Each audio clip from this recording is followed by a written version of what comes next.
Fantastic four first steps का एक और brand new sneak peek Marvel ने ड्रॉप कर दिया है एंड गाइस गैलेक्टस का एक और न्यू लुक हमें यहाँ पर देखने को मिला है। साथ में हमें ये भी पता लग गया है कि फैंटास्टिक फोर कौन से यूनिवर्स से बिलोंग करते हैं और उन्हें मेन अर्थ 616 में क्यों नहीं रखा गया। मूवी के डायरेक्टर मैट शैकमैन ने कहा है कि फैंटास्टिक फोर को मेन अर्थ 616 में अदर हीरोज के साथ इसलिए नहीं रखा गया क्योंकि यहाँ पर एक क्वेश्चन खड़ा हो जाता कि वो तब कहाँ थे जब थैनोस ने अर्थ पर अटैक किया। उन्हें वर्ल्ड को बचाने के लिए सामने आना चाहिए था। आफ्टर ऑल फैंटास्टिक फोर हमेशा से ऐसे करते आए हैं, इसीलिए इस तरह के सवालों से बचने के लिए हमने उन्हें एक डिफरेंट अर्थ में रखा है और ये अर्थ है अर्थ 828। एंड इस यूनिवर्स का नेम जैक कर्बी के ऑनर में उनकी बर्थ डेट पर रखा गया है। उनकी बर्थ डेट है अगस्त 28, सो 828। एंड ऑब्वियसली क्योंकि जैक कर्बी ने स्टैनली के साथ मिलकर फैंटास्टिक फोर का क्रिएशन किया था, सो जैक कर्बी को इस तरह से ट्रिब्यूट देना एक काफी ब्यूटीफुल आइडिया है। नाउ बात करें स्नीक पीक ट्रेलर की, तो फैंटास्टिक विजन नाम के टीवी चैनल पर फैंटास्टिक फोर के बारे में बताया जा रहा है, जो कि वांडा विजन का एक काफी अच्छा रेफरेंस है क्योंकि Wanda vision and fantastic four first steps दोनों के ही डायरेक्टर मैट शैकमैन है। तो यहाँ पर fantastic four and Wanda vision को मिलाकर फैंटास्टिक विजन बनाया गया है। द थिंग को हम यहाँ पर फैंटास्टिक कार से ओशन में जंप करते हुए देखते हैं, तो किसी को रेस्क्यू करने के लिए वो जा रहा है और साथ में रीड की ओल्ड ट्रेलर की क्लिप भी यहाँ पर यूज की गई है। तो बेसिकली मूवी की एक्शन को यहाँ पर टीज किया गया है। देन रीड एंड सू के कुछ रोमांटिक मोमेंट्स को हम यहाँ पर देखते हैं और जिस तरह के रेट्रो वाइब्स इनमें ऐड की गई है वो बहुत ही कमाल की है। यहाँ स्पेस में जाने से पहले वो एक दूसरे को किस करते हैं।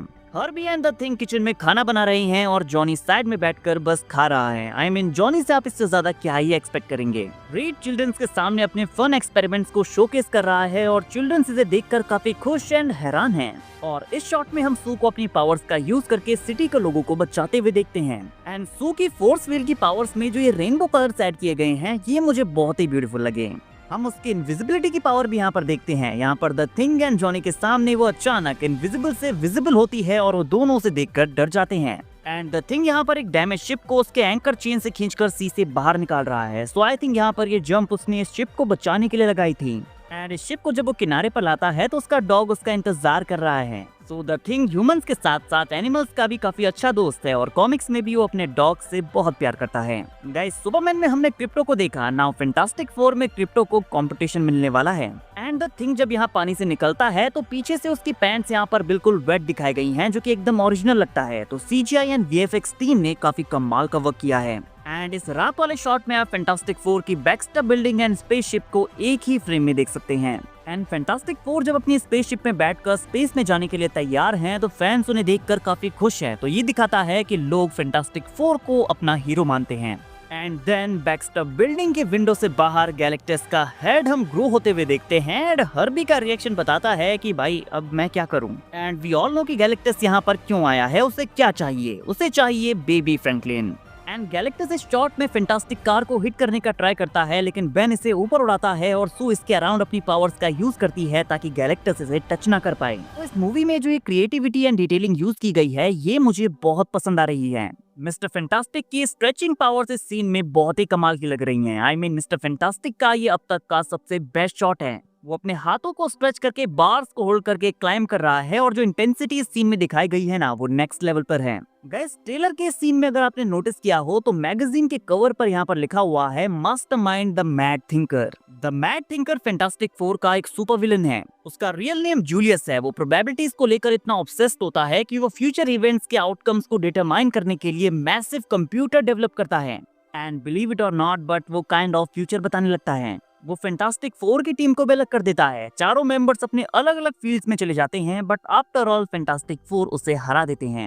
एंड आई थिंक मूवी में वो ऑलरेडी उसे डिफीट कर चुके हैं और इस न्यूज़पेपर और मैगजीन के ऊपर यही लिखा हुआ है कि फैंटास्टिक फोर ने उसे कैसे हराया। इन न्यूज़पेपर्स के ऊपर मोलमैन का रेफरेंस भी है, तो मोलमैन को भी फैंटास्टिक फोर की टीम ऑलरेडी हरा चुकी है। तो इन सारी मैगजीन्स के ऊपर फैंटास्टिक फोर के अचीवमेंट्स फीचर किए गए हैं। एंड देन सिल्वर सर्फर का अर्थ पर आकर गैलेक्टस को लेकर उन्हें वॉर्न करना। एंड गाइस इस सीन में practical sets, colour braiding and civilians के ऊपर जो फोकस किया गया है ना वो बहुत ही अमेजिंग है। देन सिल्वर सर्फर का एक और शॉट है जहां पर हम उसे ब्लैक होल के ऊपर सर्फिंग करते हुए देखते हैं। And I think this is one of the coolest thing I ever seen. So trailer की ओवरऑल रेट्रो वाइब को देखकर पता नहीं क्यों नॉस्टैल्जिया फील हो रहा है। पता नहीं क्यों हम तो 60s से बिलोंग भी नहीं करते फिर भी इसे फील कर पा रहे हैं। तो इट शोज कि इस मूवी में कितना कमाल का वर्क हुआ है। And it make sense because ये मूवी अर्थ 616 से अलग अर्थ 828 पे सेट है, तो इसका थोड़ा सा अलग फील होना सेंस बनाता है। गाइज, आप इस मूवी के लिए कितने एक्साइटेड हैं कमेंट करके जरूर बताइए। वीडियो अगर अच्छी लगी हो तो वीडियो को लाइक और चैनल को सब्सक्राइब करना ना भूलें, बिकॉज ऐसी ही अमेजिंग वीडियोस हम डेली लाते रहते हैं।